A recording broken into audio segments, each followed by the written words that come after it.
Hello, welcome. Now we're gonna do the thing. Bird milk. Resident Evil.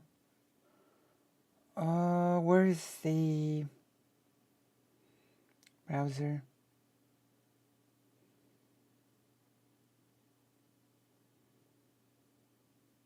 Where's the browser? Game will be set to minimum. Oh, found it. Okay. Here. We're setting things up, Giggler.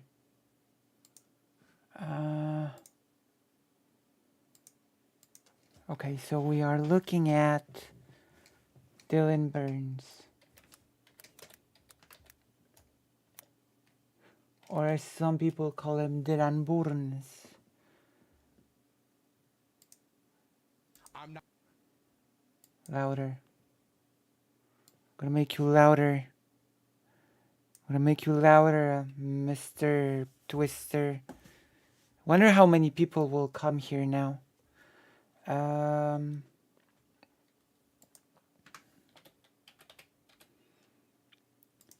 How many people do you think will come here now?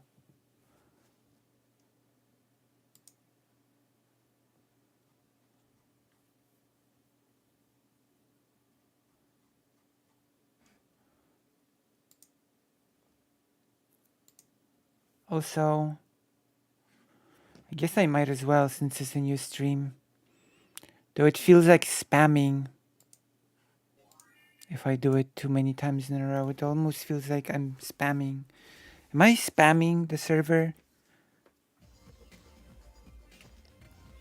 Am I a spammer?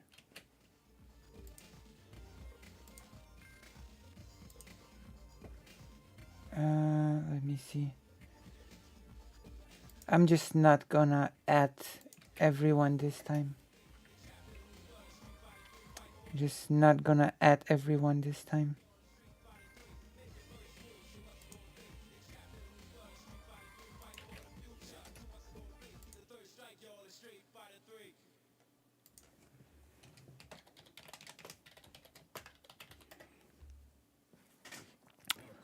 Okay, let's... Should make the game quieter.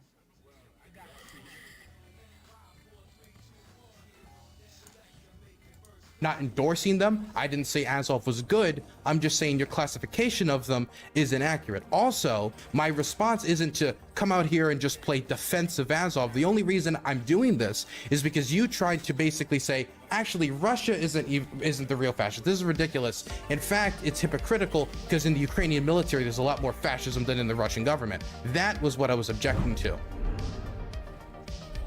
And start the party. Today is everything Ukraine. Oh my god. Panel. We're gonna go ahead and start with introductions for everyone. What's with the audio? Glad to be here. So, Also, know me. I am Crowdsource Politics, aka Cypher, aka Anthony, and I do a weekly news stream Thursdays, 8 p.m. Eastern Standard Time to amazing that I'm not in the panels. It was that only the crowd can provide. We also do other shows with Tiberius. He's been on several shows with us. We're going to be starting those back up next month once we can arrange what to talk about, and also do some essays. So yeah, you can find me on YouTube, Twitch, Twitter, wherever. Just look for Crowdsource Politics. Excellent. And we have Such bad audio. shares insight and Oh my god, breaking up. Amazing. being here. Yeah, I've been having a lot of internet trouble Hear today. you. Can you hear me? Muted Oh, muted. I'm on Discord. Yeah, I've been having a lot of internet trouble today, so if I drop out, I'm very sorry. Even right now, I'm getting a lot of like robot feedback on Discord, so if I jump out and jump back in, I'm Oh. sorry, but I'm just Now I get it. today, but Okay, happy to be here. I get it. And we have Rich here with us. Yeah. It is better How now. are you guys? Doing good. You excited to talk about Ukraine? Yeah. Actually, we have a topic that's sort of Ukraine adjacent, which is our next debate topic, which we're going to spend about 2 months on in class. So I'm kind of glad to be like brushing up on it for this panel here. Amazing. Excellent. The topic is about leaking classified information, and one of our counter plans that we're planning for that one was the whistleblower process, which of course had a big impact on Ukraine a couple years ago. Hey, non-smoker on Twitch. Oh my guy. Second O is a 0. The worst. Resident Schizo Tanky, or so I've been dubbed. Well, Happy to be part of yet another. you reap what you sow.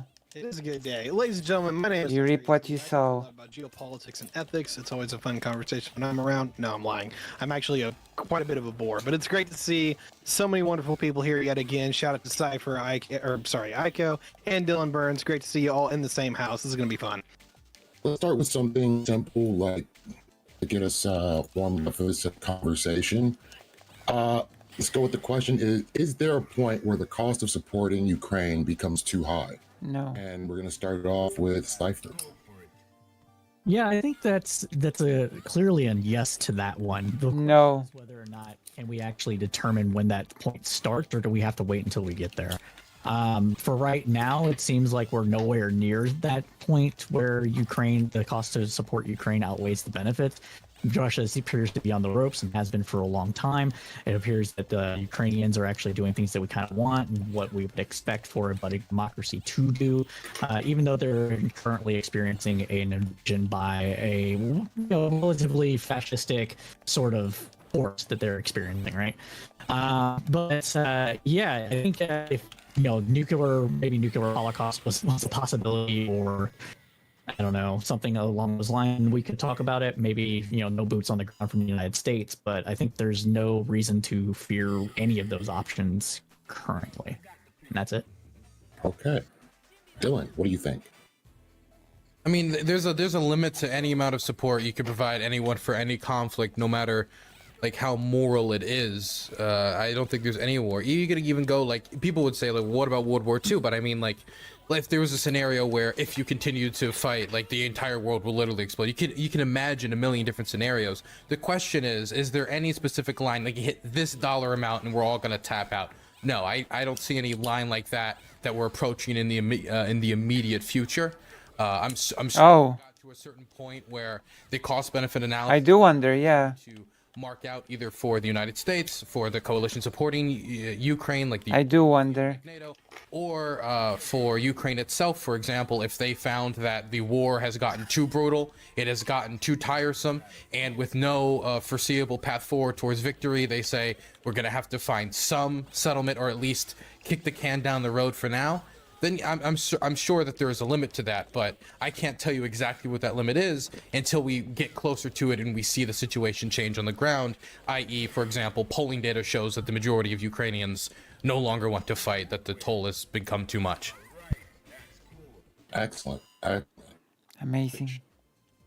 Yeah, I find it interesting that Dylan talks about polling data in Ukraine, because from what I remember, there was a poll after 2014 as to whether or not Ukrainians thought they should have been at war, and I think the majority of them did not want to go to war over Crimea at that time. But if you look at the polling now, like, support is like much greater, obviously, because as predicted by some, taking Crimea wasn't enough. It was just the beginning of taking more and more land. But if you're asking when is the cost too high for the West more broadly, as opposed to for the Ukrainians in terms of the polling data that I just talked about, then I would say yes. I think what the world stands to gain from the resolution of this conflict, if it resolves in the right way, is preservation of the international rules-based order.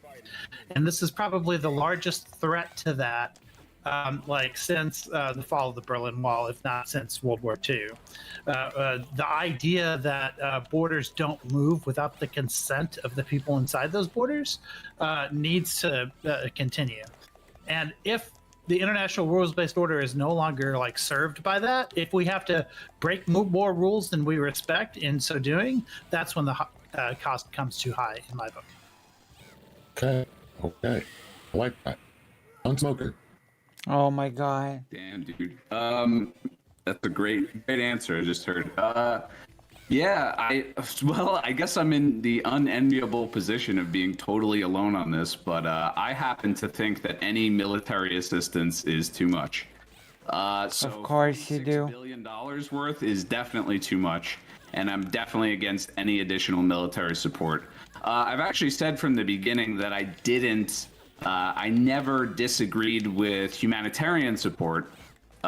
And even financial support, depending on what it is. I guess I'm, loans or things like that. I'm a little bit more flexible, or at least sympathetic or open. No, you're not. You're not sympathetic to I believe anything. that You're military an support idiot. is simply prolonging a conflict which probably could have ended a little over a year ago, last April. So Yeah, by Ukraine losing. If you had your way. Tiberius, what do you think? Hey, man. Yeah, so I'm Amazing. definitely on the side that there is a cost to be paid here. I don't know exactly how high it is because I don't think people are looking at this in the context that they need to. This isn't just a Russia-Ukraine conflict. This is an American-Russian conflict. And in some regards, I think we need to think of this as like the last fight of the Cold War. We don't like the Russians. Now, we had an opportunity to kind of go a different way after the Soviet Union fell apart, but we really didn't. And we can have a chat about that if we need to. But the reality is that we're kind of back in the same situation, but in a worse one. Instead of being a broken communist state, the Russians have become a aggressive fascist state. And make a long story short here, keeping that in a box is absolutely something that we want to do, if not openly destroying the Russian state as a whole. We probably should have put the dagger in them back in '92, but we didn't, and we're probably paying the cost for that now. I'm going to open it to the panel. Let's discuss. I don't see how we could have done that in '92 because we were just coming off Glasnost and Perestroika. That would have been a big message to the world that like reaching an olive branch to the west only gets a knife to your heart, which I remember seeing that lesson being learned with Gaddafi, right? Like he acquiesces, he does what the United States wants, and then he gets invaded by the West because of it. I don't know. I don't really think. I Okay. think we need to reward like. You're not rewarding anything. You have no say in from reality, countries like so who are trying you're not rewarding to, like, anything. make peace with us and not slap their The hand. we is Probably such was cope, good to give them a chance such to do that. nationalist cope. In the early '90s, it didn't work out, but I still think it was like the right thing to do. So maybe I'll walk that last statement back here, and this is why. There is absolutely a level to where we didn't really play a particular role when it came to the Russians, and unlike what we did for Eastern Europe, right? Whenever the wall comes down, we help out the Hungarians, we help out the Baltic states, and eventually we fast-track them into NATO. Remind you, that takes usually about 20 years to get into, and we basically brought them in at 5 from the fast-track process. So to me, we absolutely could have been a lot more nice to the Russians, and I hate to put that in that kind of term, but I think we could. Oh my. The issue that I have here is that we really kind of played the inaction role. We didn't really take any kind of stance, and I don't know what a more aggressive stance towards the Russians would have been back in the '90s, but maybe that was an option we could have considered. Supporting Yeltsin over Putin, like that was pretty aggressive, or at least Putin like interpreted that as pretty aggressive, and some people point to that as his reason for not wanting to work with the West. Well, Putin's made a number of lists, but go ahead. Well, yeah, I would say that I goes probably right on that. That supporting Yeltsin against, I don't remember the guy's name, but whoever it was as a political opponent, and literally kind of pushing the thumb on the scale a bit by helping them with their media campaigns and that sort of thing, using more of a kind of open market Western style of, for lack of a better term, propaganda to tilt that. Probably did. I can't hear anything. He doesn't bring it up much. Yeltsin basically gave the power he had. I So can't hear anything. I'm actually curious, a little diverting off topic. I'll be mine. How are we defining fascism here? Because I've heard more. Oh no. Russia is fascist or pseudo-fascist, and to me that's like fucking totally insane. Like, and I'm not even Mr. Russia cheerleader. I mean, You're I'm an in the position idiot. now where I'm gonna sound like one. Yeah, How can we? you are. Qualify Russia as fascist? Like, what definition of fascism are you using? I'm being a little hyperbolic, so you can just ignore my. Evidently, my- yeah. No, okay, that's fair. That's fair. I'm not being hyperbolic. An autocratic leader that is in charge of the whole country, check. The cult of power, check. Imperialist plus the imperialistic tendencies, check.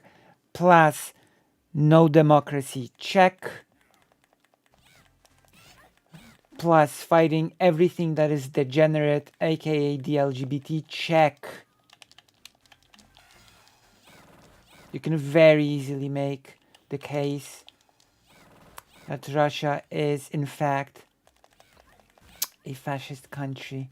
It's not difficult at all if you have half a brain. It's not hyperbolic in the slightest. Are you kidding me? I mean, Tiberius, I think you said it too. Yeah, I did say it. I'm trying to bring up. I've got a pin post in my Discord of like what I think fascism is, and there's like 4 qualifications for it. I'm just trying to remember the alphabet because I can't get it off the top of my head. But there we go. State-directed capitalism is one Yeah. is one arm of it for sure, and strong military. So the 4. Jesus. Hold on. What state-controlled capitalism you said? State-directed capitalism, yeah. No. Markets, No. where there are markets. Oh my god. No. I'm not saying that those All only markets exist serve around the states in some manner. world. Although I never brought up the word fascism, just for the record. How about the fact that there's one dude in charge of a country, that there is a fetishizing of power? All those things that I have just listed. How about those? Oh, me, man. Those panels are just hopeless. Okay. Oh, God. I'm I just think saying that's that's fucking- what I. Could you at least acknowledge that that's an extreme statement? No, That it's that, not. That It literally isn't. Yeah, it is. If you're saying that the rest of the world, like the Western world more broadly, has fascistic elements in it, I don't see how you No, don't dude, see... I'm not saying that. I'm saying okay. neither are fascist. Oh, okay, that's what I thought I heard you saying. I think there are specifics to the original 1940s Italian definition of fascism that might not fit, but I absolutely think that the oligarchs directing the markets, in Oh, are you serious? of fascism and have been historically since the beginning, and strong Those are your criteria? focus of the state and of the society at large is another large element. No. Those are 2 of Tiberius's 4. Oh my god. Sorry, Aiko, I didn't want to walk over you if you have. No, I'm a point, done. Please finish. This is so stupid. I would add to that a strong adherence to some sort of mythical traditionalist value system. So when Russia started to turn on its gay population under Putin, then you could say that that's pretty authoritarian and could be fascistic. Doesn't mean that they are fascist. We are fascist. All right. Yeah, So I- since I So sorry, Ty go was ahead. going to answer. Ty was going to give his answer to the question. Yeah, just because I'm the one who did it, and I'm 100% going to defend this. So my 4 qualifications for fascism is this: 1, an anti-liberal institutionalism. This is basically anything that is. I hate to put it in that kind of context, but basically it's this: voting. Yeah, we don't really care for that. You're going to have an authoritarian system that is somewhat flexible, and I hate that whole termination, but that's what they call it. Hyper-nationalism. I definitely think we meet that qualification here, particularly under Party or Unity Russia. We have a strict social doctrine of behavior that Russia. throughout the entire Orthodox civilization, so they do not get excluded from this one. Russia has no democracy. No whatsoever. And a few other particular conflicts that they've engaged with. So there's my 4 criteria for you. Yeah, I mean, dude, it sounds like you could make an argument that any conservative society that's militaristic and expansionistic is fascist. Oh yeah, because Russia is clearly just a conservative society. Because it's typical for, run-of-the-mill conservative societies to gas their citizens. Fascist. And I just don't agree with that whatsoever. And I mean, the reason that I'm really hammering on it is because people You're an idiot. word as a means of associating Russia with Nazi fucking Germany, which is an insane thing to say. And, you know, and actually, if anything, is like denigrating the people who died in the fucking Holocaust. And there's I've heard this argument so many times, and it's so many stupid. people, well, and I'm not one of these people who says everyone in Ukraine is like this, but there's definitely a strong contingent of people, particularly within the Ukrainian military, who are radically far right and definitely like closer Oh yeah, a strong contingent. composition to Nazi Germany than Russia's government.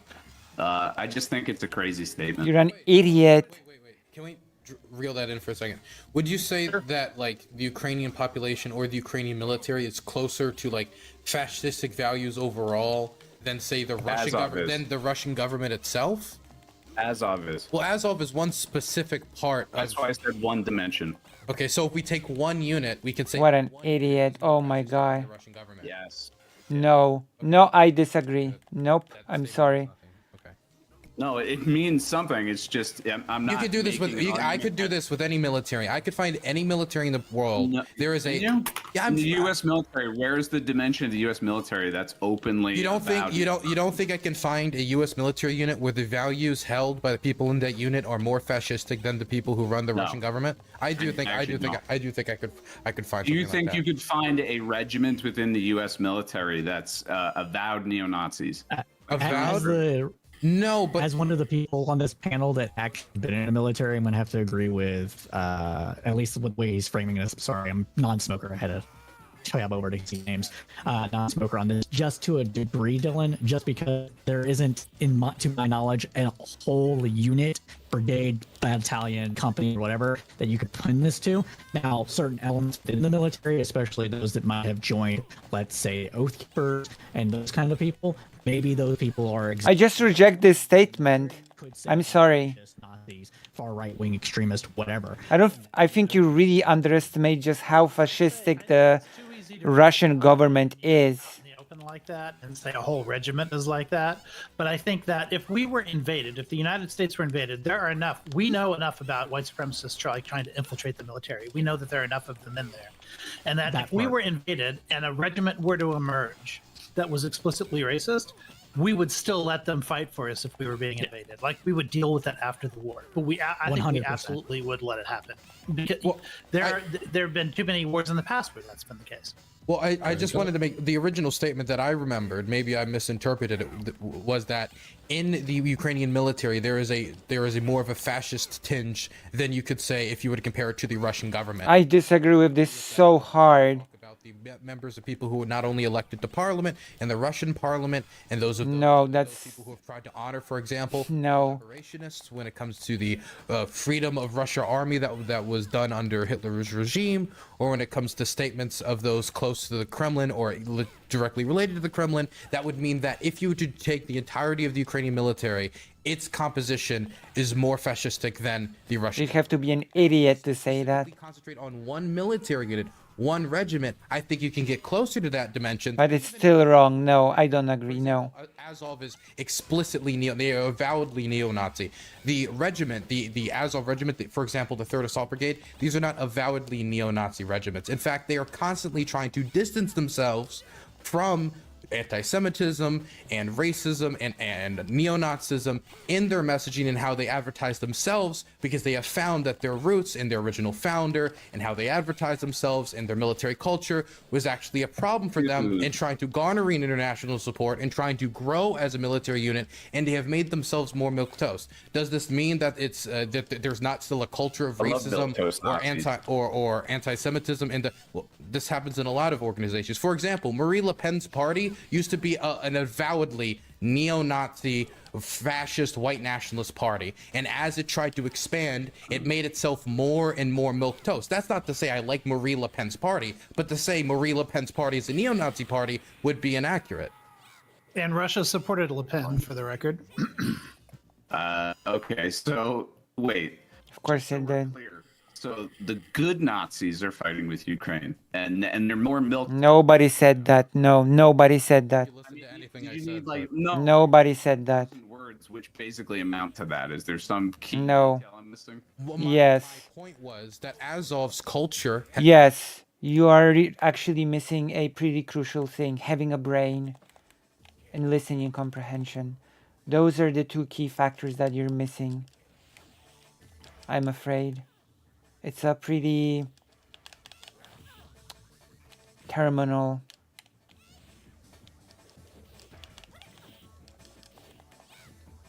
This person is just changed idiot. over the last years. They're more milquetoast than they used to be, and trying to use it as an example of a more of a stringent fascist tins in the Ukrainian military than say in the Russian government.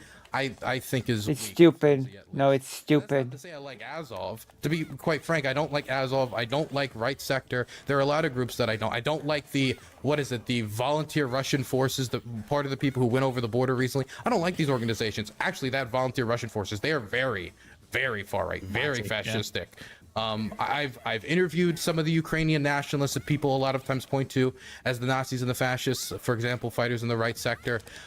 I do not think that just labeling these organizations as neo-Nazi battalions or neo-Nazi units is an accurate portrayal of what they are. Are they far right? Are they ultra-nationalist? That is true. Do they have fascists within them at times? Yes, absolutely. They have Nazis within them as well. But I think calling them a Nazi military unit and avowedly Nazi military unit avowedly means that they say, hey, we're Nazis, not actually we're nationalists and there's this difference here, and hey, look at us, we're dancing with Jews, and they're trying to water down the messaging. That's not what avowedly means. You say Yeah. avowedly. Got it. Okay, so yeah, they're the good Nazis. Can I? No, just wait, pose no, a let me, question? can I I just think ask, that's not what that's I, not that's fair. not what you said at all. Come on. You wait, you Oh my god. let me just say, you said you said What an avowedly, idiot. right? And now I was under the Killing. impression that avowedly means, hello, we're Nazis, right? That's what I was under the impression of. I'm very comfortable calling Azov avowed Nazis. What is your definition of avowed, As close then? as we can possibly get to like modern day Nazis. And I think that even the U.S. Congress agreed with me, which is why there was legislation held up in, what was it, 2017, about sending funding to Ukraine until there was. Can you just define what avowedly means? The guy fucking, listen, you guys are going to let What's happened in Dylan 5 years? Unsucker, what is about it? All right. Here's the point I'm trying to make. This Horrible is point. An official regiment in the Ukraine military that I would classify as being neo-Nazis, right? I would say that their ideological framework was a openly acknowledged. I think you're a neo-Nazi. Were radically far right. Remember that blouse you wore? With torch burnings and Sieg Heils and youth camps and all of the iconography and all of the central tenets of Nazism. And what I was trying to point to, and it's kind of coming out in this discussion now, is this obvious double standard that we can say, well, Russia's fascistic, and Tiberius can be like, well, here are these 4 amorphous characteristics of fascism that therefore makes Russia is fascistic because it literally has a tyrant that just rules the country. Oh my god, must I repeat it time and time again? Fetishizing power, imperialistic tendencies and ambitions, no democracy, fighting the what is considered to be degenerate, quote unquote. You just have to be an idiot not to call Russia fascistic. I'm sorry, or fascist. And then we're also going to say, no, these guys who actually Sieg Heil and fucking, want death Or they're outright fascist, not fascistic. stuff. Now they're involved in a war, and so is Dylan saying they're more milk toast, or they're not as openly, openly acknowledging their Nazi roots. That's okay. Those aren't fascists. Those are the milk toast good Nazis. Nobody said that. Okay. Yeah, he is. Obvious double standard, and it's what makes me crazy about this whole discussion is we act like How there's no stupid you are. rational Russian perspective. The Russians are automatically bad guys. It's just dumb, like brain dead level thinking. Okay. And I don't understand. You know, there's really no perspective about those Nazis, Nazi Germany. They're, automatically bad guys. Why can't we have a more rational perspective about them? Nazi Germany. Why are they being persecuted like that, Fuck off. It at all. So, first off, I didn't call Russia a fascist state. When everybody was debating that, I just stayed quiet because I don't bother myself with those words. I think ultra nationalists, I think there's a lot of words you can use to describe them. I don't tend to call them fascist. I do, and I will. Often here in Ukraine is like as a twist of these two, like Russist, this idea of like Russian fascism is something I hear in Ukraine. Yep. But I'm not tied to these words, so I don't think it's hypocrisy for me to be quiet during that segment, and then when you call an organization that is not avowedly neo-Nazi, because I am honest about how the organization has changed over the years, just like Marie Le Pen's party has changed over the years. I will. Le Pen's party was an open. I will do it in Dylan's stead. They are a fascist state. A Russist state. That's a really good term. I'm gonna keep using it from now on. Thank you, Ukraine. A very handy term that I will keep using from now on. Thank you. A Russist state. Thank you. Neo-Nazi party led by a Holocaust denier. The founder of the Wagner Group was not the Wagner Group, the Wagner Group's founder was also a neo-Nazi, but the founder of Azov was also a neo-Nazi white supremacist fascist. And I can say that to call Azov in its current form as it has had to become milquetoast, not only due to the cultural changes and its growing and it getting more attention and wanting to raise more money, but also through its integration with the military since it evolved from the little black men, The paramilitary unit. 14, right when they formed out of what was essentially football hooligans. They have gone through these transitions just like other far-right groups have, for example, in France. I'm not endorsing them. I didn't say Azov was good. I'm just saying your classification of them is inaccurate. Also, my response isn't to come out here and just play defensive Azov. The only reason I'm doing this is because you tried to basically say, actually, Russia isn't the real fascist. This is ridiculous. In fact, it's hypocritical because in the Ukrainian military, there's a lot more fascism than in the Russian government. That was what I was objecting to. And to be fair to Dylan, when I said fascistic, he rolled his eyes. So Rich. let's just be real about this, okay? Okay, Rich. Hey, along those lines of No, I think they're a fascist government. No, I will say it loud and with confidence. Yes, they are. They tick all of the boxes of a fascist government. I'm sorry. I'm sorry. Okay, I should caveat with this was saying something. When I say fascistic, that means that a government is approaching being fascist, right? Fascistic doesn't quite mean fascist yet, right? So, what I'm trying to say is Polish government to me is fascistic. It approaches fascism, right?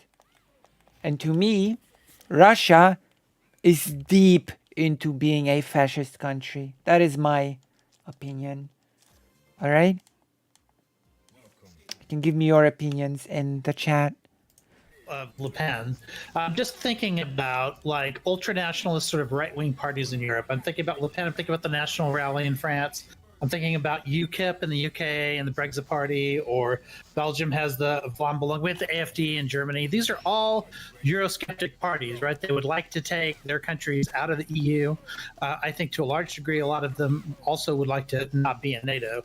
That doesn't sound like the direction that Ukraine's going. And I have no idea what Azov's position is on being in the EU or being part of NATO. But if you're ultra nationalist, then it seems to me that you want to stick to your own and not join some larger sort of Western hegemonic power, right? It doesn't matter. The right wing in Eastern Europe, though. I mean, keep in mind that people also don't want to be invaded by Russia, so. And the way it developed historically was in opposition to Soviet hegemony, not European hegemony, not Western European hegemony and American hegemony. So these groups, these far-right ultra-nationalistic groups, what is nationalism? Nationalism is the assertion of a national identity, which should take precedence over, the state, right? It should be a nation state, right? A state defined by this core group, this nation. And it's a means through which states assert their independence and their sovereignty, or supposed, self-determination against some sort of, overbearing sphere of influence. In the West, France, England, all the places you just mentioned, the UK, these are places that are trying to assert their independence from this sphere of, European or EU hegemony, American hegemony. In Eastern Europe, it's not just Ukraine, by the way. It's all of these, Eastern European regions that were part of the Eastern Bloc or former Soviet republics. Nationalist movements there are strictly defined as being, we are not, or they're one of their core tenets anyways, we are through and through not Russian, right? We are anti-Russian. We're opposed to Russia, and in many cases, they want to move closer to the European sphere of influence because it will pull them out of that Russian sphere. Isn't Zelensky an ethnic Russian? Like he's standing opposed to Russia, of course, because he was invaded. But he was an ethnic Russian, right? He's not just a Ukrainian. Like, yeah, but Russian was his first Zelensky's not language. a Ukrainian far right activist. Zelensky is just the president of Ukraine, and you're right. I don't think he's become. In fact, I think that it's fair to say, I don't know if Dylan would totally agree with this, but Zelensky was not the most radically anti-Russia person either until the SMO. So What's the SMO? I'm sorry, I'm not good with that. military Well, operation. Zelensky was elected actually on a quote unquote pro-peace platform. It was not what made him win, though. A lot of people show that as an example of, see, the Ukrainian people wanted to concede. That's not the reason he won. Was because he wasn't Petro Poroshenko. He was an establishment oligarch. The deliveries of the Euromaidan revolution that they thought were also very much based in anti-corruption, Petro Poroshenko was not delivering on. And as much as he touted his three pillars, like about military reform, language reform, it was not enough to get him over the line.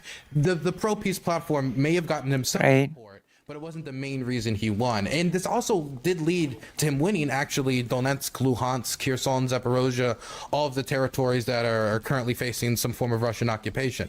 When it comes to right sector, it's really interesting because I went to a right sector base and I interviewed one of their soldiers, specifically because I wanted to learn about Ukrainian ultranationalism. I've always been somewhat critical of right sector and their activities against LGBT pride in 2015.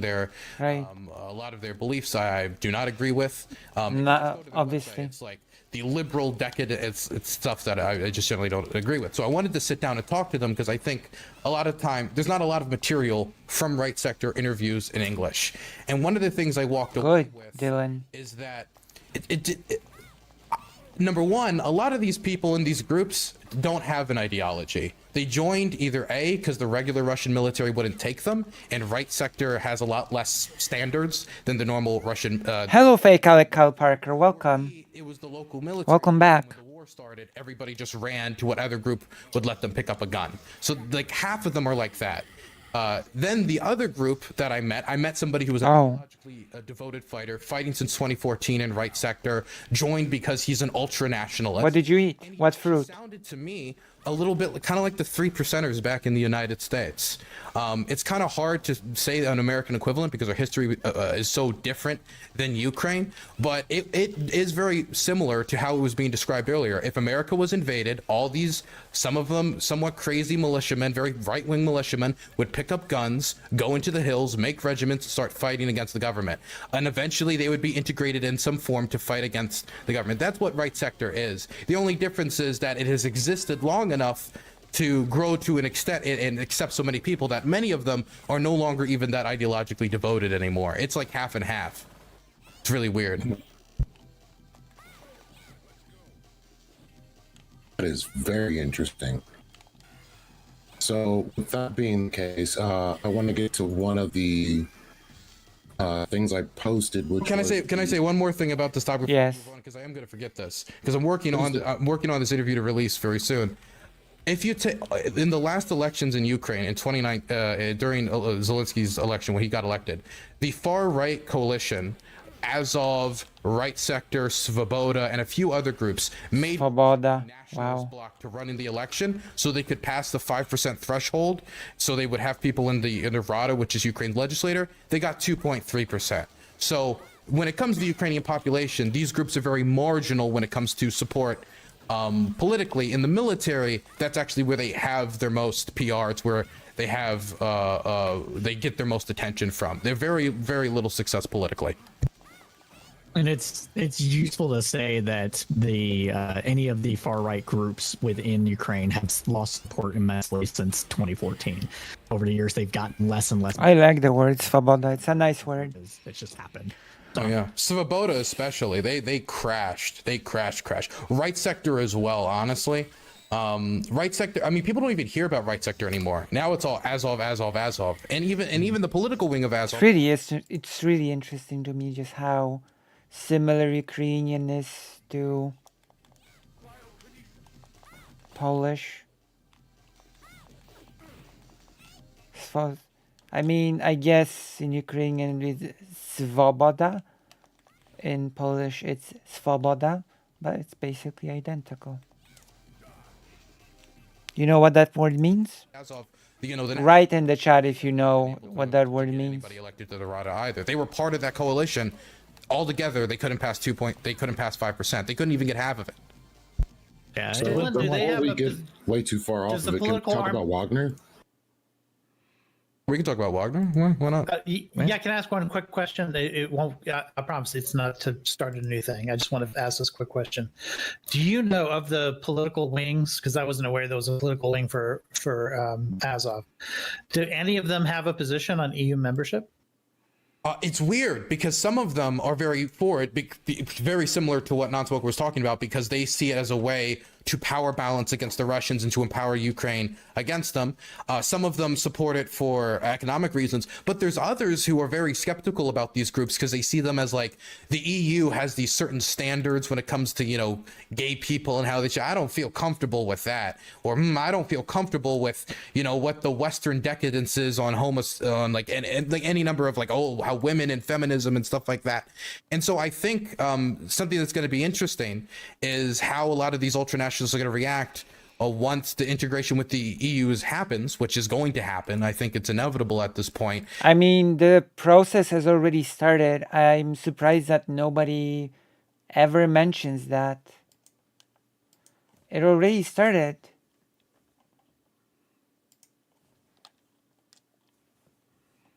The process of integration. And they see that there's going to be certain standards Ukraine is going to have to hold itself to. In fact, when I was interviewing the right sector fighter, I asked him about the legislation in the Rada, and it was the most passionate I saw him got in the entire interview. Was him talking about how just keep it out of public. But this does seem to be the future path Ukraine is taking, and it's going to mean Yep, and that's great. for marginalized communities in Ukraine. Yeah, and that's wonderful. Interesting. So you had a Freudian slip earlier when you were talking about Azov, and you said Wagner, and you were saying the founder Yeah, of so- Wagner is also Nazi. Yes. Well, Utkin, not Prigozhin. Utkin. There's two different leaders. It's kind of complicated, but yes. Okay. Didn't know if you wanted to expand on that and whether or not they're as fascistic as the government itself, or how big the faction of Nazism is within that faction. Wagner's complicated because there are fascists in Wagner, but Wagner takes like basically anyone, a lot of people from prison, and there are fascists in the Russian prison system that get recruited. But it's honestly the group I would point to more as an example of like fascism within the Russian military would be a lot of the groups that have been fighting way before the 2022 invasion. Rusich, which was involved in the Kherson occupation and operations across the whole country, an avowedly open Russian neo-Nazi organization. Wagner, of course, has a history with neo-Nazism. A lot of like really religious fanatical militia groups that have been fighting since 2014, even if they're not avowed neo-Nazis, still like ultra-nationalists that have been involved in war crimes against religious minorities, torture, other stuff. Wagner has gotten notorious not even due to its political leanings, mostly just due to its behavior and its use of prisoners when it comes to the sledgehammer executions, the castrations of POWs, stuff like that. I think a lot of it is because they kept a lot of the brutal prison culture.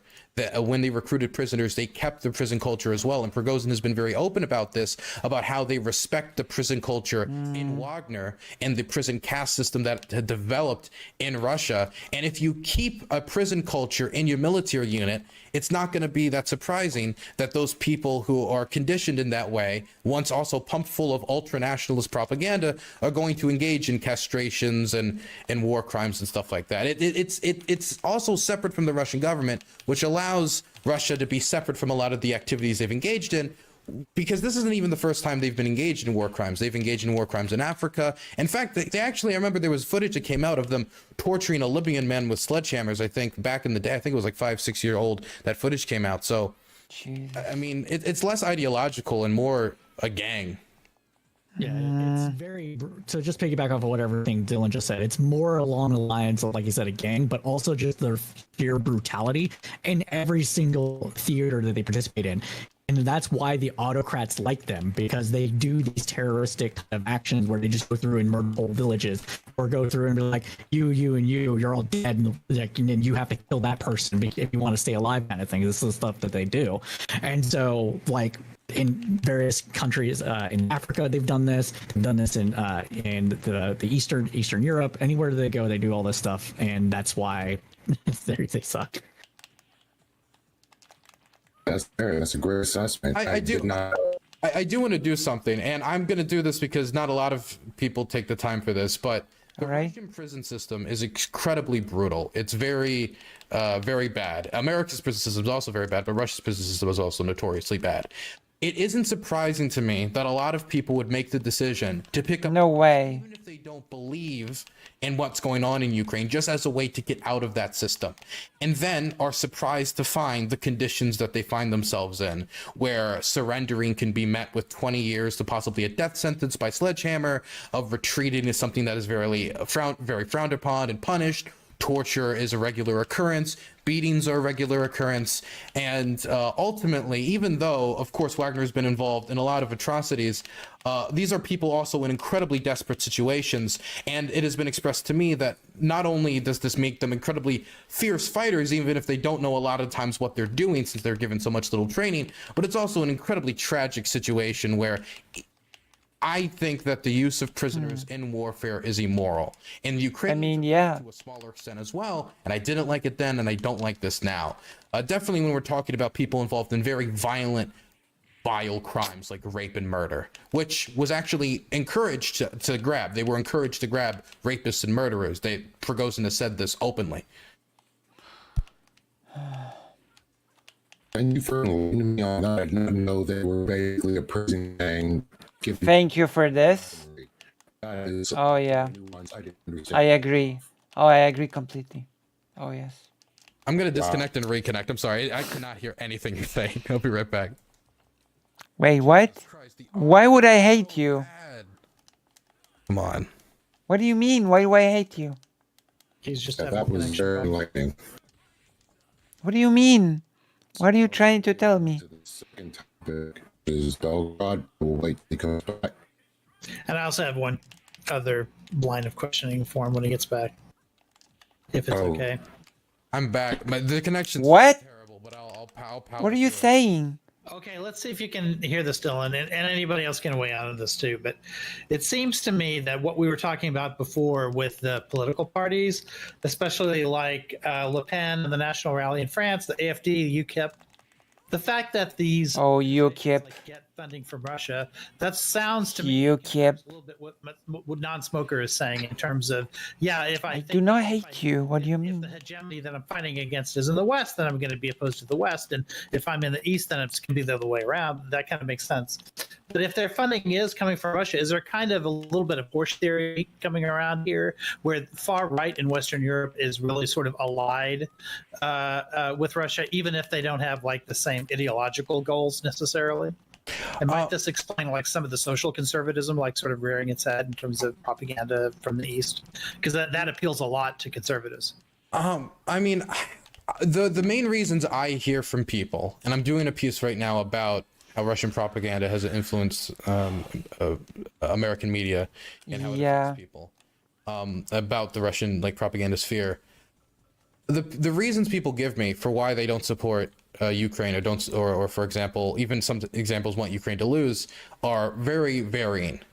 Sometimes when it comes to not supporting Ukraine, it's just solely a look, I want to take care of my own. That's whatever, there's a war. I don't really know. About it. It's halfway across the world. I don't like At the end of this. the day, kitchen table issues are kitchen table issues. That's what I care about. And that is the argument that I am the most sympathetic towards because I can understand that argument. I don't A like lot it. of times when it comes to to the very far right, the coalition of the far right, which Putin has developed and the Russian government has developed a relationship with over the years, is that many of them view Vladimir Putin as one of the last persons holding up Christendom, one of the last people holding up against the degeneracy of liberalism, of the globo homo. This is something you'll even sometimes hear directly from like Russian commanders or Chechen commanders talking to their soldiers, where they'll talk about needing to fight the shaitan in the West is something you'll hear from a Chechen commander, or the idea that they're going to come and make your kids trans and gay. This is stuff that has been said by officers to their soldiers out in the field to try to inspire them to go die in the trenches because the West is going to make your kids trans. And that type of message I will do it. Vladimir Putin has leaned into during the announcement of the war. He was referencing J.K. Rowling. Why would he be referencing J.K. Rowling if he wasn't aiming for a certain demographic to consider his words more carefully? They want to kind of advertise themselves as the based super Chad awesome force against the liberal Ukraine. That's why people like Nick Fuentes and other white nationalists are very sympathetic. When I went to the Rage Against the War Machine rally, Oh my God. was Matthew Heimbach, the former Rage Against the Machine, the cringe rally. communication director for the American Nazi Party. But I also there would find people from very left-wing organizations where the interests are very different, but they have found themselves in coalition. And I don't think that's necessarily because they share some ideological thread with a lot What of do you these mean? people, with the fascists or the racists or the Nazis. It could be for completely different reasons. Something I hear a lot is we don't want to enrich the military-industrial complex, which is a The very enemy of my enemy is my friend. Yes, exactly. The enemy is my friend. There is some weird overlap with like the MAGA communists and like some weird Oh my God. middle ground where they seem far right, but they're also saying they're far left, like the Nazboli type behavior. Those people exist as well. And if they're a Nazbol, they almost certainly support the Russians. But besides that, it's MAGA communist. enemy of my enemy is my friend situation. This is a lot of Dylan monologues. I just want to say it doesn't feel very much like a panel. Good. Well, sorry for that. You want to get to the next topic, or did you have anything to add to what was just said? No, I mean, listen, it's just these are long ass speeches, so there's several Good. things I could question or critique. Like, No, you do not have the mental I disagree capacity. with every single thing Dylan's saying either. You know, I mean, like I would say some of that, like, okay, the ideological alignment that the far right has with Russian conservatism on many issues, that's definitely true, right? I don't think that, and maybe I'm misunderstanding the You are. question here.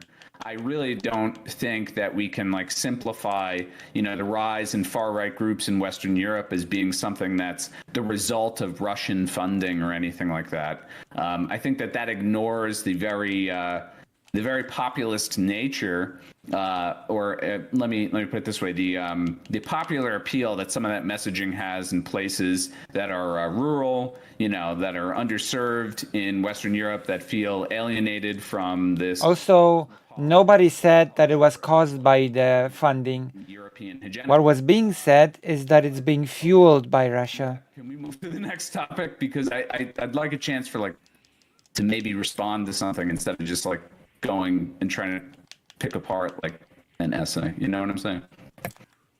No. Anybody else? Nobody knows what you're saying. Nobody wants to know what you're saying. Okay, so anti-Putin Russians say they launched a cross-border attack from Ukraine. So far, what has happened in Belgorod is supposedly anti-Putin Russian nationals who are aligned with the Ukrainian army have claimed responsibility for an attack in Russian southwest region of Belgorod, within the borders of northeastern Ukraine. So is this actually what's happening? Is this a good thing? Is this showing It's good, yeah. coming from Russian sentiment? It's Or good. Is this just a psyop? It's good. So we'll start with CSP. Even if it was a psyop, it would be good. I Quite honestly. think it might be a little bit of both, because there's so much stuff that's happening on the ground that is being exploited by whoever is trying to shape the narrative at the moment, kind of thing, right?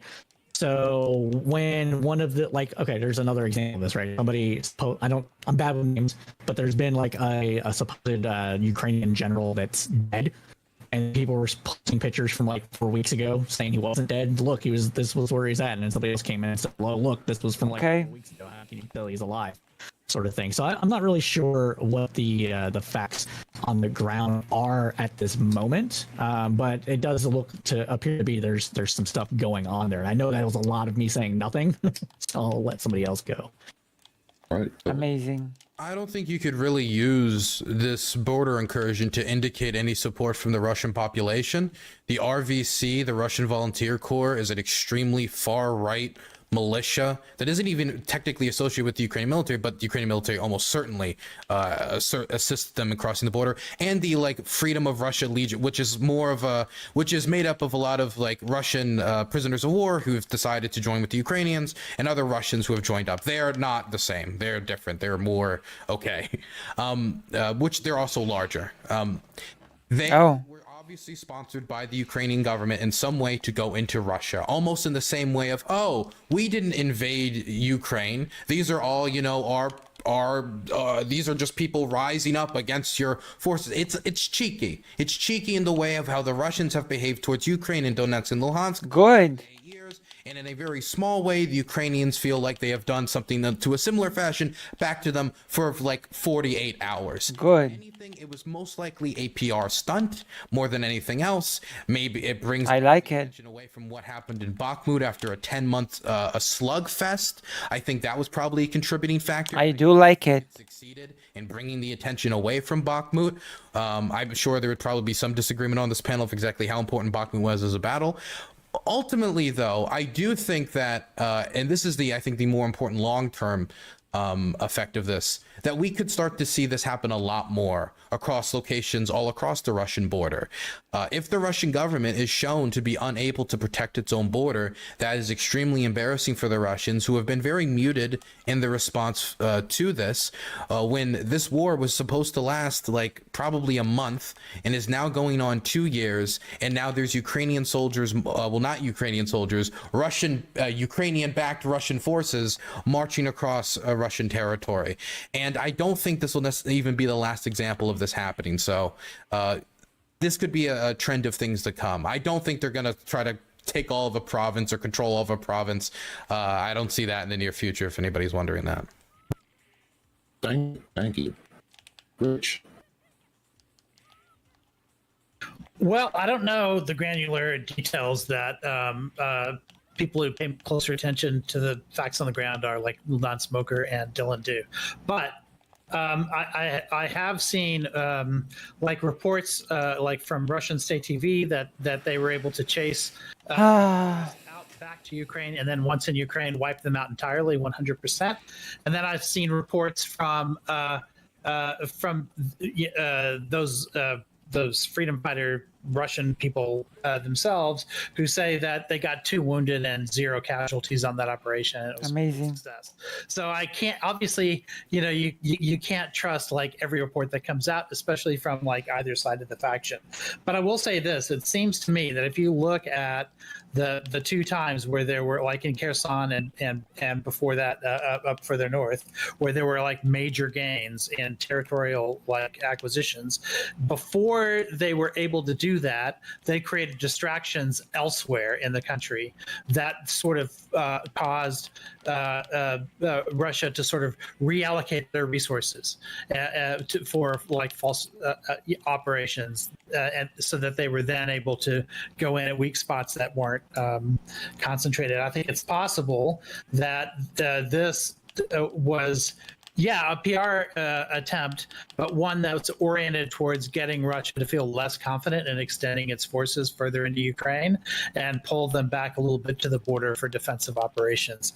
And doing so might make it easier to liberate more Ukrainian territory, far away from Belgorod. Like that's just my guess. My God. What a panel. Thank you, Rich. Non-Smoker. Led by a robot. It's weird the way you phrased the question. I wasn't exactly sure what you meant, but look, this might be one of the few times I like completely agree with Dylan fucking Burns.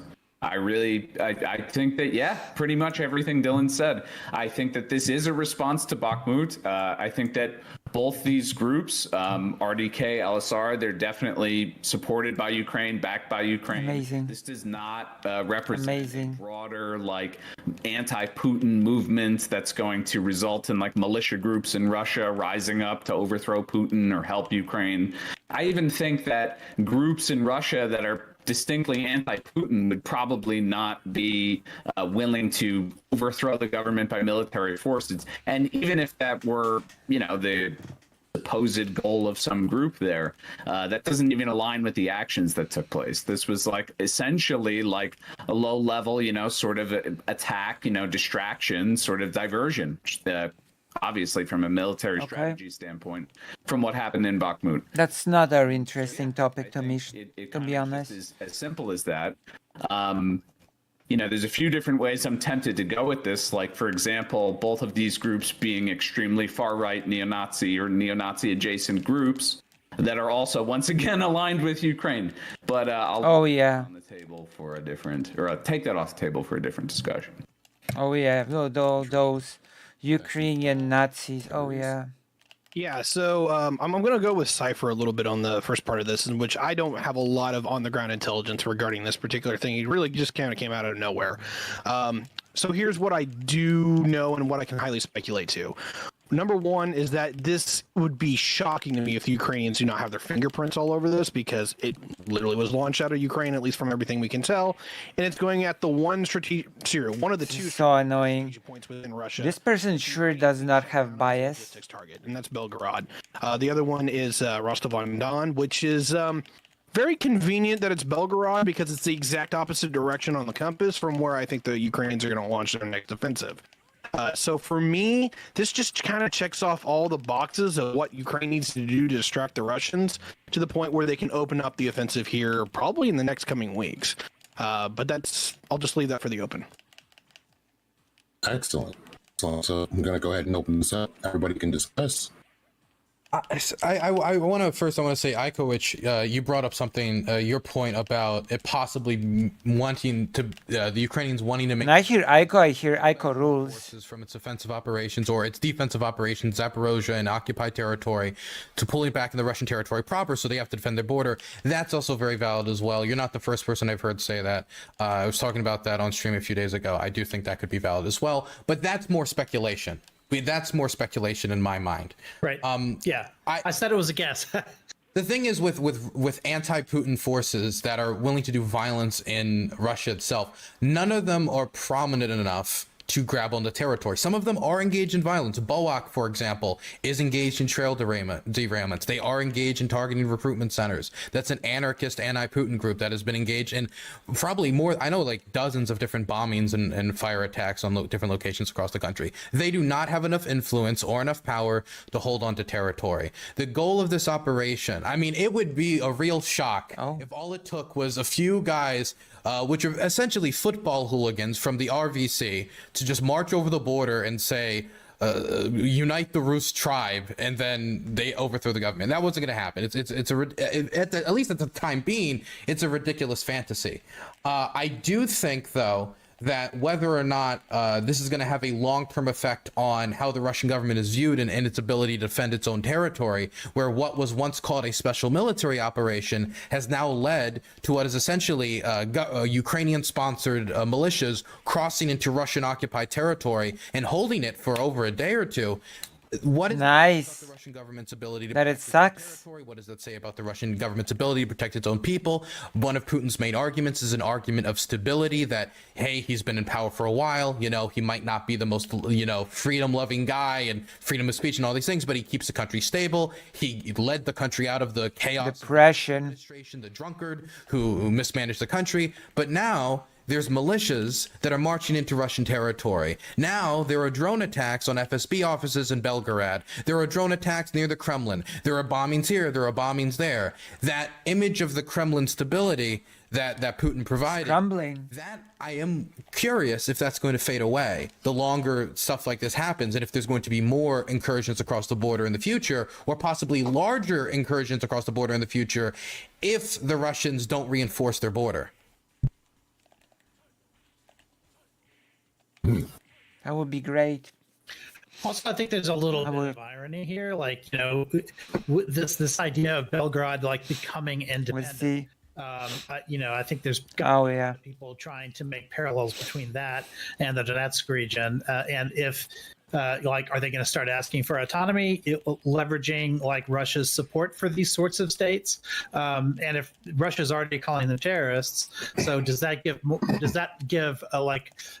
more room in terms of propaganda for Ukraine to say, okay, if that's terrorism, then what's been happening in Donetsk since 2014 is also terrorism? I think honestly the thing that interested me most, but I can't comment much on because I don't think that was the attempt on, is that there was a Washington Post article that released I think like 2 or 3 weeks ago that really revealed a more aggressive side of Zelensky. Not giving that any negative connotation. He just was a lot more aggressive than what is seen on the international stage. Nice, good, Pressing his advisors about marching troops into Russian territory. good. And holding It's on to war. territory, and Good. the idea that if there was a negotiated settlement, he could trade Russian occupied territory for Ukrainian occupied Good. territory. And so after reading that article about a month ago, when I hear about Russian-backed groups, Ukrainian-backed groups marching into Russian territory, that does get on the mind. If the Russians do not reposition troops in order to protect its border, if this small contingent of Russian militia, anti-Putin Russian militia, was able to occupy Russian territory, is that a real risk in the future? Before I would have more ha-ha'd the idea, but I mean, we know that Zelensky has discussed it in private. We now have seen Ukrainian-backed forces march into Russia without much resistance, with a very small force. I have heard from my friend, because he walked by, heard me say this, that they have repositioned some troops and they're taking some troops out of other areas. But the more they do that, I do like the idea of that. Yeah. for defending Zaporozhye, Donetsk, Luhansk, or any possible future offensive operations. Yeah. And at any point. now. No, I mean, so that's now I disagree with that anyway, at least as far as I think I understand it.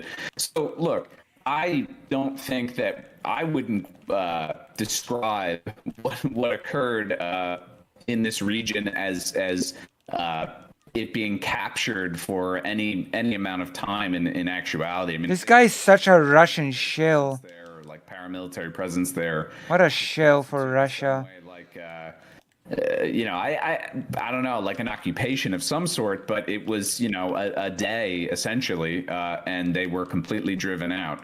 I also don't think that the connection Dylan's making about this aggressive sort of Bennett Zelensky has and potential vulnerabilities in the Russian homeland. Oh God, I hate this shill I think that so much. Ukraine, quite frankly, has endured a tremendous amount of casualties, as have the Russians.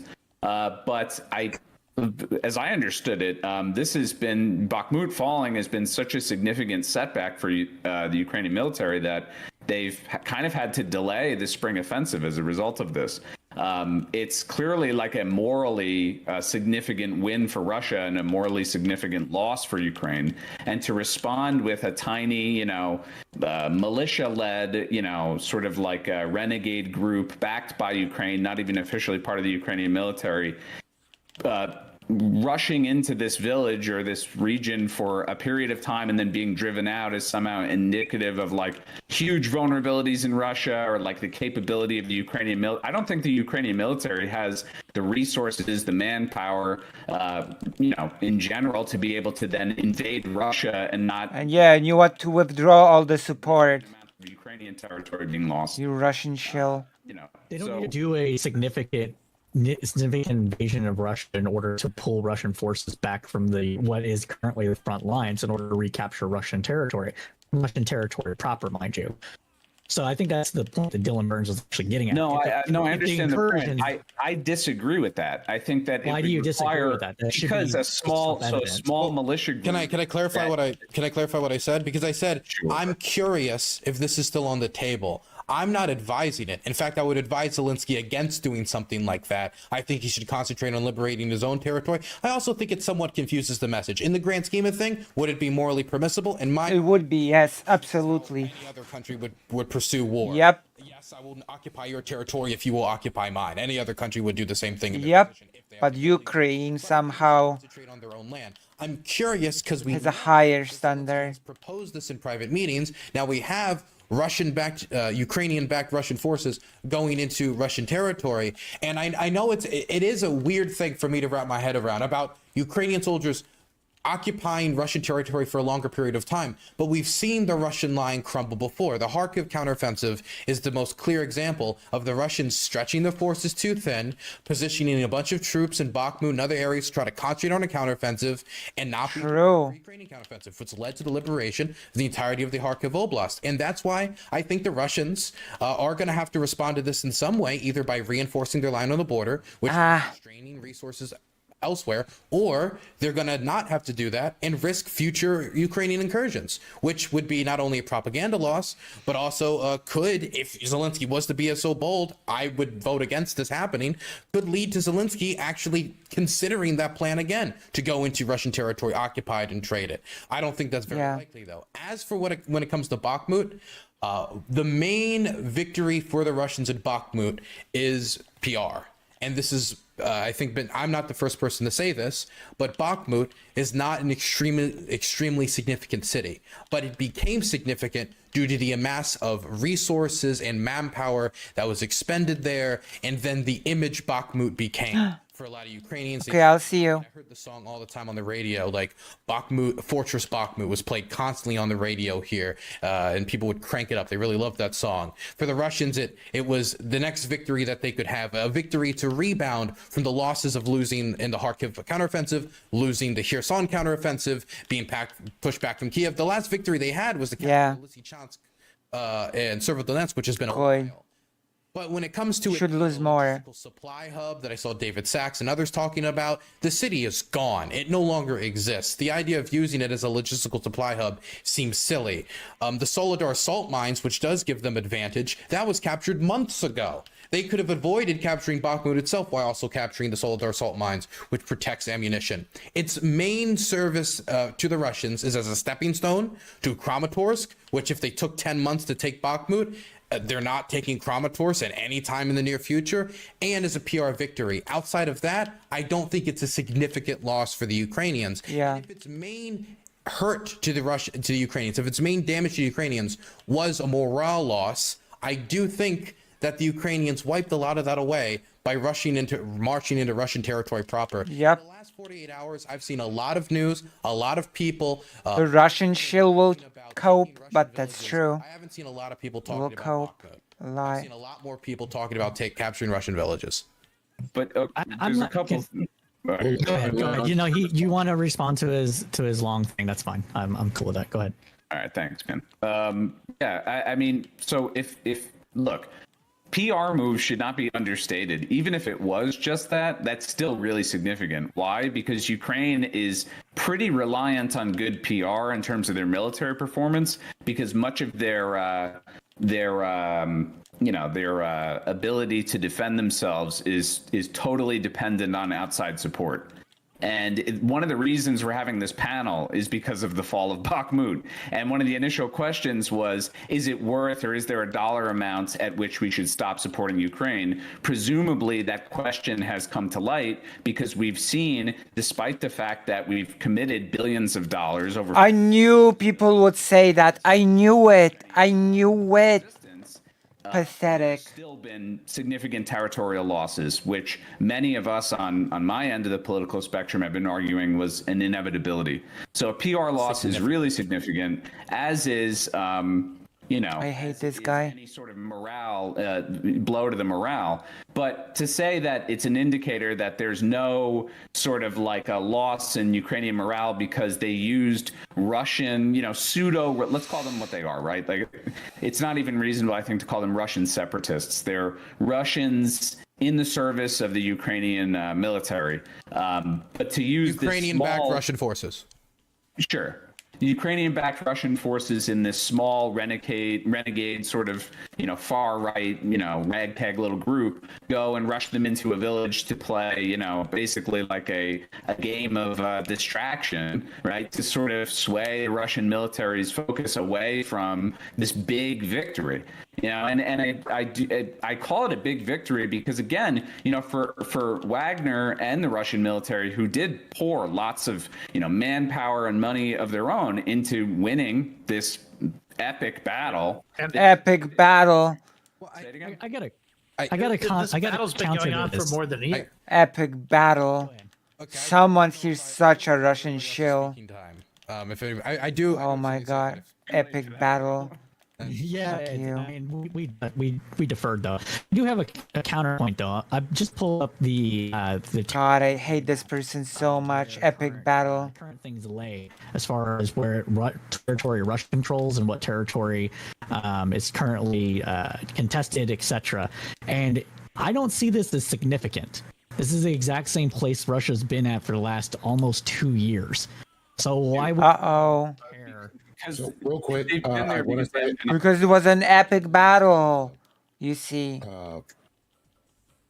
enlightening us on these subjects because he has firsthand knowledge in a lot of instances. So if anybody has something to say while he's speaking, go ahead and raise your hand, and then we'll try to wrap it up so we can get someone else to say something, just to make it easier. Appreciate that. No, non-smoker. What were you gonna say? No, I was just saying to say that Russia hasn't advanced past that point, so it indicates that it's not significant. Do you not see the flaw in that logic? Well, like it's can I significant ask because you they're then? Can I ask you because if you would have put up the Kharkiv and Kherson counteroffensive, which were the most recent big military engagements before the capturing of Bakhmut, they captured tens of thousands, like tons and tons and tons of square mileage of territory. Yeah. Liberated the only provincial capital Yeah. that the Russians have captured. Maybe like during the last 6 months to 7 months of fighting around Bakhmut, they've captured 1/40th of what was captured during those counteroffensives, in what was extremely costly fighting. Yep. According to the That's Jackson cope documents, they took a lot from more not casualties smoking than the guy. Ukrainians, and I have no reason to believe that those leaked documents were falsified outside of the one that Tucker Carlson, of course, broadcasted because Tucker Carlson. But Yeah. I don't understand what is so significant about this specific territory. If it's about PR, then I would argue that the smart thing to do, if you just want PR victories and not real victories and pouring tens of thousands of lives into something that actually changes the power balancing on the ground, it's a lot easier to do, for example, a drone strike near the Kremlin where a drone blows up, or, for example, walk across the border for 2 days, get a lot of press, and pull Yep. out. It's a lot easier to speak at the Oscars and a lot less costly. And the True. original topic for this was about, Bakhmut, and that just shows how important it was. Okay, but what was the topic changed to once the Ukrainians crossed the border? It was changed to crossing the border. And so I think that shows that, yeah, it seems to have grabbed a little bit of PR attention. It does seem to have gotten the world's attention. I've been seeing Russian Civil War Yep. memes on Twitter for the last 72 hours. It's been a blast. True. I love it. No, Dylan, it means that the Belgorod thing is an extension of Bakhmut.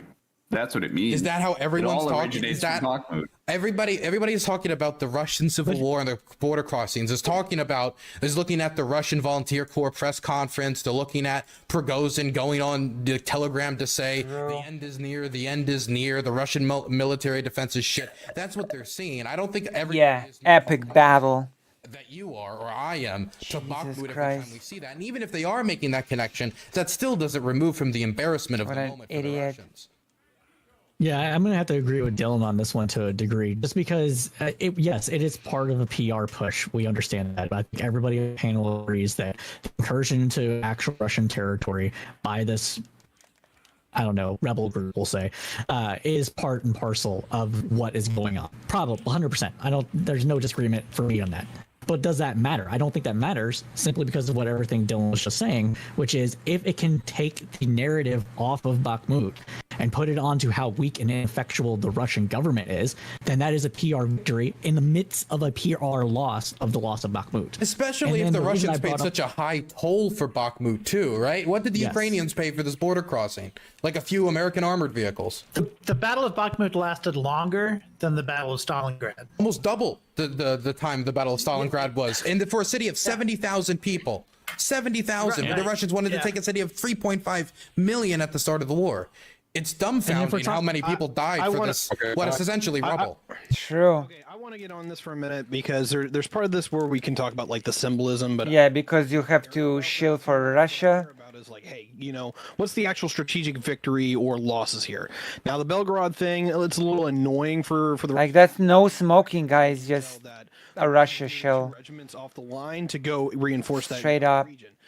That's a good thing, maybe. The big thing about the Russians and the Ukrainians so far up until this point in the war is that they've treated the old Russo-Ukrainian border as kind of like a no-go zone. They haven't really crossed the border Epic battle. since the offensives back around Kharkiv were last August. So if we're gonna re-expand the war, I don't know who this benefits, and that's a really big kicker here.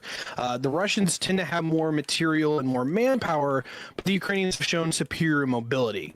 The issue is that everyone's been talking about where's the big offensive, because we didn't see one in the winter like we thought we would, and we haven't seen one so far in these quote-unquote summer months. And for anyone who doesn't know, Pause. There was an offensive in the winter. There was a Russian offensive in the winter, and Bakhmut was the result of the winter offensive. It just. I was talking about the didn't- Ukrainians. Yeah.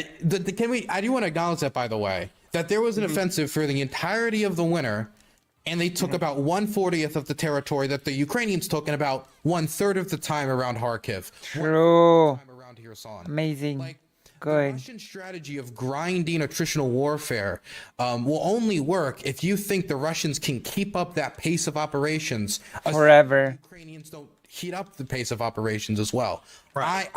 I'm going to be one of those people who says like Ukrainian victory is inevitable, because it's not. This war is still up in the air, and how this war ends is still up in the air. I'm a That realist makes about the me situation. I'm not nervous. gonna eat all the copium or all the hopium and just assume That makes me nervous. because they're the good guys or whatever. That's not how the world So- works. Yeah. Clarifying question really quick, if somebody doesn't mind. Does the current I'll Russian finish, and then you go ahead. So maybe I can give you some hope. Ukraine just needs more help. From the Izium offensives that they're in the Kharkiv offensives that the Ukrainians have seized a crap ton. I mean, I'm always While hopeful. some of this is garbage stuff, they've been able to do deferred maintenance, and I'm getting at least some good knowledge here that they've got somewhere in the order of 10 mechanized brigades that have been fitted out since last August, since they started capturing all this. If they are able to move that in on offensive mobile warfare, the Russians are screwed. But this is the issue that I was just about to say right before you cut me off, is that the Rasputitsa, the Ukrainian-Russian mud season, never ended in the winter because it never froze, and it's still incredibly wet throughout most of Ukraine, even though it should be drying out right now. If that continues, yeah, we actually have a problem, because the Russians do favor that environment because they run their supplies through rail. But if the Ukrainians can use their marble operations in the same way that they did for those last two offensives, I absolutely think they're going to smoke the floor with the Russians, because they can move and they can communicate and they can keep their logistics train active in that environment. But so far, the weather has not been conducive to that, which is a big problem. Right. Yeah, I just wanted to clarify. Yeah, thank you. I just wanted a clarifying point, and I legitimately don't know the answer to this, so I'm not saying one way or the other. Does the current Russian forces control more or less territory than what the separatist groups controlled at the start of the war?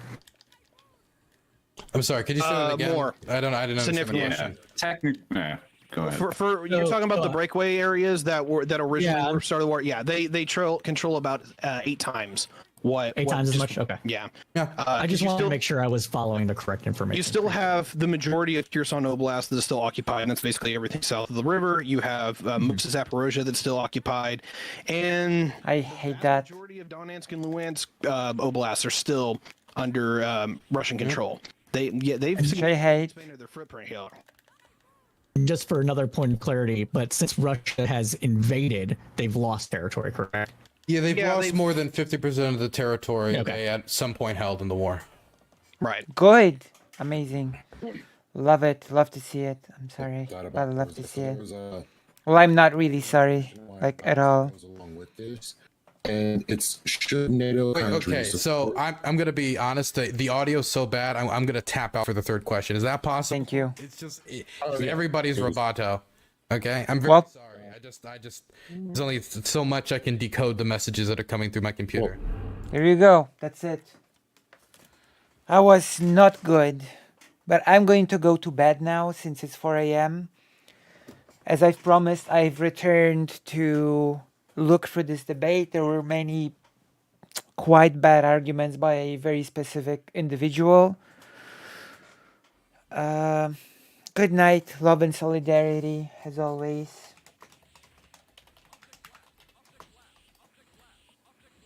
I'm gonna see you probably tomorrow with more streaming. I'm actually hoping that potentially I could be on one of those Ukrainian panels because, you know, you need a Slavic voice out there, you know? It's a thing, I guess. But yeah, thank you very, very much. I'm gonna see you tomorrow. Love and solidarity as always, and good night. I'm pressing